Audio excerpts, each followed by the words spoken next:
तर अशोक खरात प्रकरणामध्ये राज्य महिला आयोगाच्या अध्यक्षा रुपाली चाकणकर यांना सहआरोपी करा अशी मागणी रुपाली ठोंबरे यांनी केलेली आहे। तर चाकणकरांना वाचवणाऱ्या नेत्याचेही व्हिडिओ त्या 58 क्लिप्समध्ये आहेत असा दावा त्यांनी केलेला आहे। तर चाकणकरांना अटक करण्याची मागणी अंधारेंनी केलेली आहे।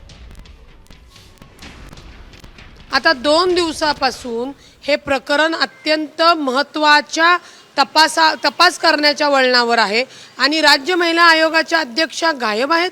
कारण या प्रकरणामध्ये बोंदुगिरी अशोक खरात यांच्या प्रकरणात त्या आरोपी आहेत। त्यामुळे यांना तातडीने बडतर्फ करावं, आयोगावरनं यांना सहआरोपी करावं। जरी SIT स्थापन केली असेल तरी तेजस्विनी सातपुते मॅडमवर आमचा विश्वास जरी असला तरी संविधानिक पदावर असलेल्या महिलेला त्या सलूट मारून चौकशी करणार आहे का? चाकणकर बोलत नाहीयेत की चाकणकर फरार झाल्यात, हे एकदा चेक करावं लागेल। चाकणकर आहेत का महाराष्ट्रात की चाकणकर फरार झाल्यात? त्या फरार झाल्या असतील तर अजून गंभीर आहे, कारण चाकणकर या प्रकरणात 100% अडकू शकतात असं अनेक जाणकारांचं म्हणणं आहे। आणि मी तर त्या ज्या काही गोष्टी आता समोर आणत आहे हे अजून गंभीर आहे।